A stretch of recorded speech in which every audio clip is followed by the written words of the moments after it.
നിങ്ങൾക്കറിയോ ഞാൻ യു എയിൽ വന്നതിന് ശേഷം എടുത്ത ആദ്യത്തെ ഫൈനാൻഷ്യൽ ഡിസിഷൻ എന്തായിരുന്നെന്ന്? അത് വേറൊന്നുമല്ല, ഹെൽത്ത് ഇൻഷുറൻസ് ആയിരുന്നു. കാരണം എന്താ, നമ്മൾ ആദ്യം ജോലിയൊക്കെ കിട്ടുമ്പോൾ നമ്മൾ ആദ്യം എന്താ ചെയ്യുക?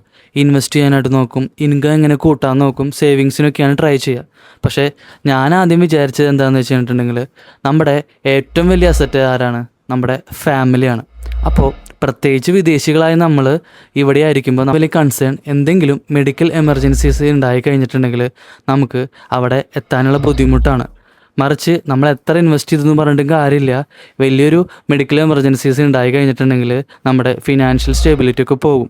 അപ്പോൾ ആദ്യം തന്നെ ഞാൻ ഇമ്പോർട്ടൻസ് കൊടുത്തത് ഹെൽത്ത് ഇൻഷുറൻസിനായിരുന്നു. ഇൻഷുറൻസ് എടുത്താലുള്ള അടുത്ത അഡ്വാൻറ്റേജ് എന്താണെന്നറിയോ?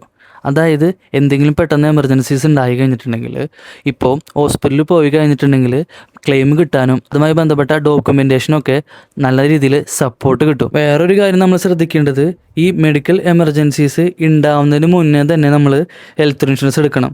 കാരണം ചില രോഗങ്ങളൊക്കെ മുൻകൂട്ടി നമ്മൾ റിപ്പോർട്ട് ചെയ്ത് അതിന് കൂളിംഗ് പീരീഡ് ഒക്കെ ഉണ്ട്. അപ്പോൾ എന്തെങ്കിലും ഉണ്ടായി കഴിഞ്ഞിട്ട് നമ്മൾ ഇത് എടുക്കാനായിട്ട് നോക്കിയിട്ട് കാര്യമില്ല. ഒരുപാട് പേർക്ക് കൺഫ്യൂഷൻ ഉണ്ടാവും, ഏത് പോളിസികളൊക്കെ എടുക്കണം, ഏത് ടൈപ്പ് ഓഫ് പോളിസികളാണ് എടുക്കേണ്ടതെന്നൊക്കെ ഉള്ളത്.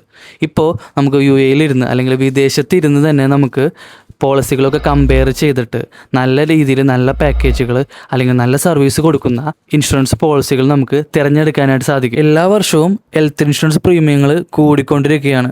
അപ്പോൾ ഏറ്റവും ബെസ്റ്റ് ആയിട്ടുള്ള ഒരു ഫൈനാൻഷ്യൽ ഡിസിഷൻ തന്നെയാണ് എന്തുകൊണ്ടും ഹെൽത്ത് ഇൻഷുറൻസ്.